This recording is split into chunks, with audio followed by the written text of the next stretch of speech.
une délibération que nous soutenons avec beaucoup de force. Effectivement, ça permettra d'améliorer le niveau d'information des riverains qui pose problème à plusieurs endroits. Alors, je pense par exemple au boulevard Valmy qui a déjà été cité. Je passe aussi à l'avenue Colonel Tessier où il y a un gros projet immobilier sans aucun panneau d'affichage. Donc, soit avenue Colonel Tessier, soit rue du Roc. Donc, ce manque d'information, en fait, induit effectivement des mécontentements, voire des recours. Et je pense qu'on a tout à gagner à instaurer un dialogue. Et un dialogue notamment entre les riverains, entre promoteurs et entre mairies, pour mieux comprendre les projets, pour mieux les cerner. Et c'est là où j'ai repensé à ce que vous avez dit tout à l'heure à propos de la communication. En fait, je pense que la difficulté, c'est quand l'information et la communication vont à sens unique. Nous, ce qu'on appelle de nouveau, c'est un dialogue, c'est-à-dire un échange avec des allers-retours qui permettent de construire effectivement des solutions qui sont acceptées par tous et pas avoir effectivement sans arrêt des personnes qui ne sont pas contentes. Alors, pour répondre à Madame Bentaïba, c'est bien ça qui avait été effectivement pointé par l'opposition, mais pas que par l'opposition, sur les conseils de quartier précédents, c'est qu'il y avait en fait une information qui était descendante, mais que par contre l'aller-retour et le dialogue étaient en tout cas sur certains quartiers quelque chose de pas, comment on pourrait dire, de pas très vivant, on va dire ça comme ça. Alors, donc je continue effectivement cette délibération, met la lumière sur la maîtrise de la transformation de la ville et je pense que nous en avons vraiment besoin.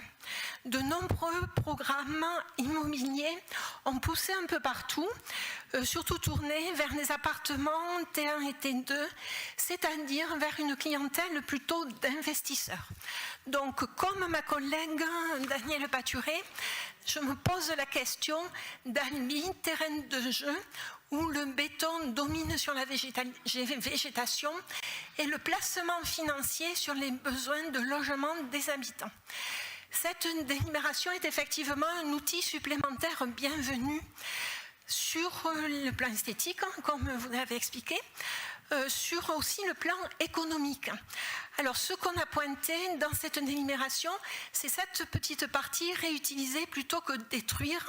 Et là, on dit 100 fois oui. C'est d'ailleurs l'option des habitants de Cantepeau à propos du bâtiment du centre social. C'est-à-dire que là, l'argent public a été investi pour la rénovation complète de ce bâtiment. Et comme nous sommes dans une période où l'argent public... On est sur le permis de démolir. Que d'habitude. Oui, non, mais ça ne fait rien, on peut quand même parler. Parce que par rapport quand même au bâtiment du centre social, on est aussi sur la question de démolir.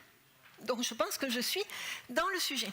Donc par rapport à cette utilisation de l'argent public qui a été utilisé donc, pour rénover ce bâtiment, je pense que c'est un projet qu'il faudrait tout à fait reconsidérer, notamment au vu de cette nouvelle délibération.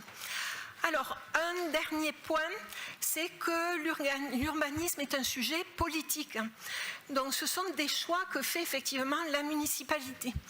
Et ce n'est pas parce qu'un projet immobilier est privé, comme j'ai pu l'entendre ou le lire, que la municipalité n'a pas son mot à dire, puisqu'il me semble qu'in fine, c'est quand même la maire qui signe. Or, qui signe le permis de construire et qui signera les permis de démolir. Or, quand je dis la maire, je comprends aussi les personnes qui travaillent avec elle, adjoints et services qui doivent préparer les dossiers. Donc, l'urgence climatique, énergétique, sociale et sanitaire, ça pose vraiment une question.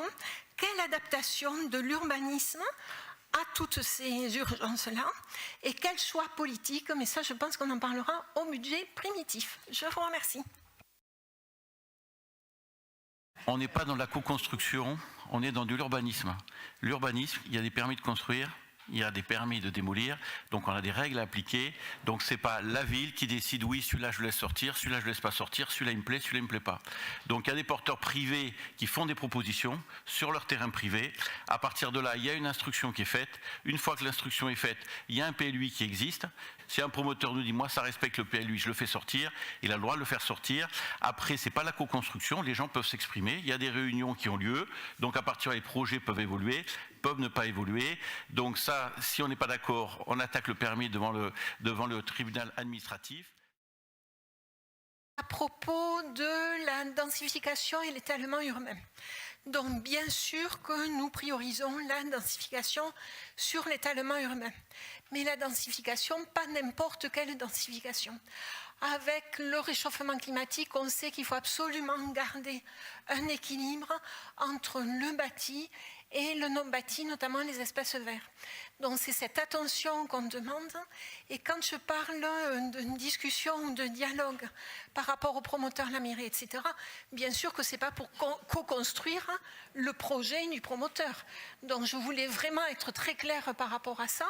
Par contre, j'insiste sur la nécessité de dialogue parce que, comme tout le monde, on voit effectivement les collectifs de riverains qui s'expriment et qui ne sont pas contents. Donc c'est simplement pour savoir s'il y a une possibilité dans le dialogue d'améliorer ce type de situation. C'était simplement ce que je voulais poser. Pardon.